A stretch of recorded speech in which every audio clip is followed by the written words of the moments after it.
Good. What you'll have for Grayson.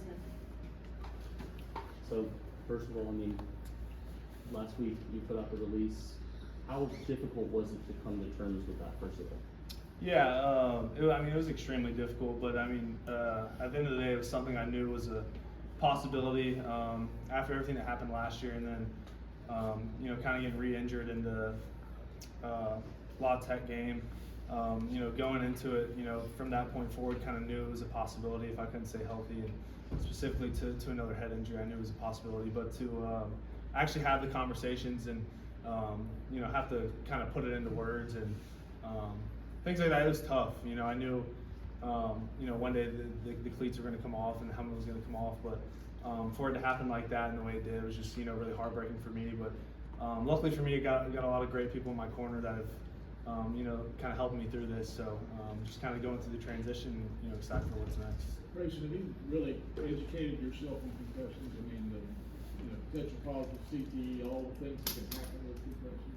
Have you looked into that? Yeah, absolutely. I think, like I said, when it happened last year, and obviously it was a pretty bad concussion, and it was really eye-opening for me. And so just kind of taking it as an educational opportunity to learn and continuing to learn as I'm going throughout this process. But at the end of the day, I want to have a full life. I want to get married and have kids one day, and I want to be a football coach, and I want to be a great dad one day. So without a healthy brain, none of those things are possible. So I love the game so much, but it's come down to things bigger than that. Do you know how many you were diagnosed with? Were you diagnosed with one after La Tech, and do you know how many maybe you had in your career? Yeah, I think the one last year, I think it was 4. So looking at 6 or 7 total, and I think every doctor kind of has their own opinion. But once you get kind of the 4 to 5 range, anything after that really isn't good. I think what I've learned from this last one is that the more you continue to get, the chances of a full recovery, decrease. So I think it's been 6 now. I know obviously there's a transition period that you have to have, and as Doran said yesterday, that you got to give you time, but with time being a factor, if you wanted to be a coach, how quickly do you have to kind of make that transition to getting into the mindset of learning and trying to learn everything you can from this staff and having that experience to be able to prepare yourself for a future to be whether it's a high school coach, a college coach, whatever you want to be?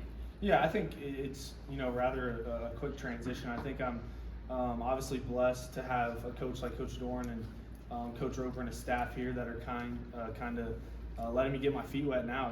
Kind of serving that role now and helping CJ and helping the other guys and sitting through coaches meetings and things like that just to get my feet wet and see how I like it. And so I'm obviously blessed with the opportunity to be able to do that here and kind of get things started. So I'm excited to see where it goes. A follow-up, what do you envision then, as I know obviously this is all happening very quickly, but have you thought about it all, what the game plan is in a way, like, hey, timetable, I want to maybe start out as a high school coach, I want to go straight as a grad assistant on the college staff? Yeah, I mean, I'd like to start on the college level if possible.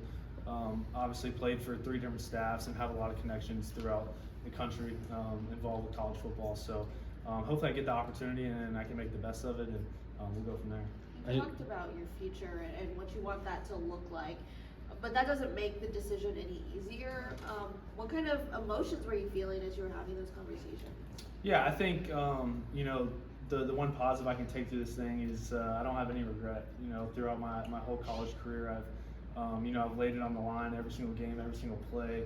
Obviously for the guys beside me, but just the love that I have for the game, and I think that's one positive I can take from it, that I don't have any regrets.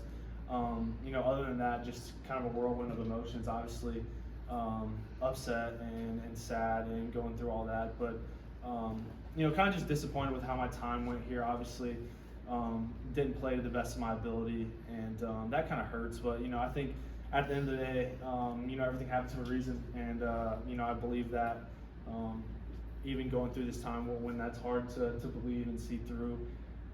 But at the end of the day, I am happy that I don't have any regrets, as hard as all this is, and I know I'll get through it, and there's a brighter side on the end of this, but just kind of going through all those emotions still right now.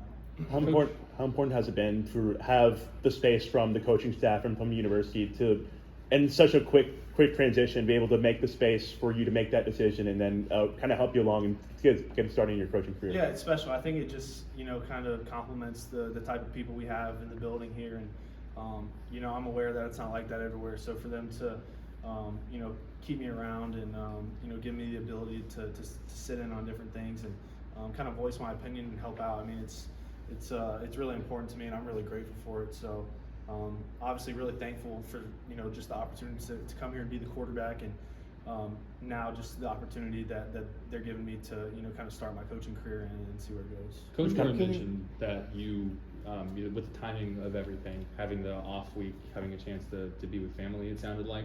How big was that just for, I imagine, the roller coaster the past couple of weeks have been?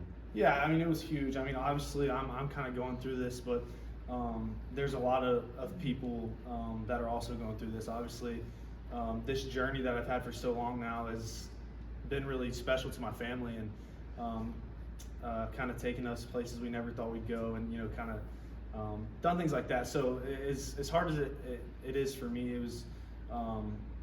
was really helpful to go home and just be around the family, be around loved ones, and just kind of have a reality check that there's so much more to life than football, and being around it, kind of 365 days a year for the past 20 years now. It's going to be a hard adjustment, but being around those people that love me and care about me, and it's special. So I'm grateful that they let me go home to be around family for the week. But refreshed, I'm glad to be back and help the team get another win this week. Football is a naturally violent sport. Do you feel like there should be changes based on your experiences, whether it's players should wear guardian caps or something needs to be changed about this?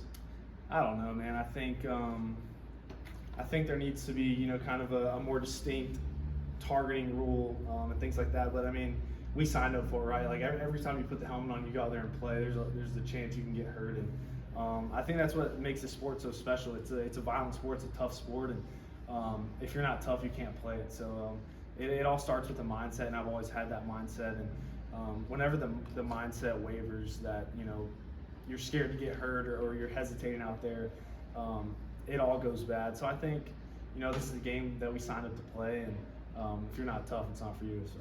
How much does being in this role now help you kind of make this transition from not playing, still being around the team, still being, as a captain? Yeah, I mean, it definitely helps.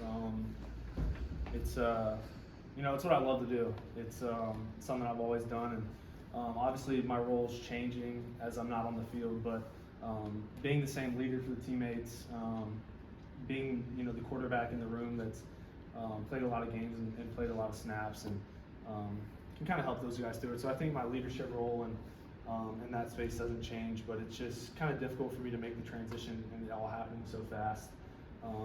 Being out there at practice, I just want to pick the ball up and run around and throw it still. So I'm still fighting that, but I'll get through it, but it'll just come with time. When you saw that this was so open, people saw your family come down the field. They know the hit. They've seen the replay. Did that help, or did it complicate it? Because everyone understands what you went through. Yeah, I mean, it maybe so. I think I don't know if it makes it easier, but I think there's a better understanding that guys were able to see what I went through last year, and for it to kind of all happen again. I mean, it felt like just a big deja vu moment for me. But I mean, I wouldn't say it makes it any easier. I think it just, people have a better understanding of why I'm making this decision, and how scary it was. I mean, it was really scary for me, but all my teammates and everybody that were right there and saw it happen was pretty scary for them. So, I mean, for guys to see that happen and to have the courage to strap it back up and go out there the next play it says a lot about the game. It says a lot about the guys we have here. So, yeah, I'll just kind of leave it at that. I don't think it made it any easier, but I do think it allowed people to have a better understanding of what happened.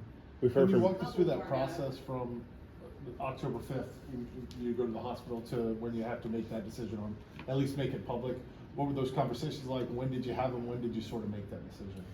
Yeah, like I said earlier, I mean, I was fully aware of that being a possibility when everything happened, and I kind of knew. I mean, whenever I woke up in the ambulance and they took me to the hospital, I opened my eyes, and my mom was right beside me, and we kind of just both looked at each other at the same time and said, "That's it. I as much as I love this game and everything it's done for me, I can't put myself through that again. I just can't mentally. And like I talked about my health earlier and my family and all the things I want to do in the future, it's just it's not worth it at the end of the day. So you know, whenever I woke up and came to the conclusion that was probably it, it just kind of had to build up the courage to have those conversations and ultimately, you know, write something up and make it public. But I mean, I kind of knew that it was a reality right after it happened.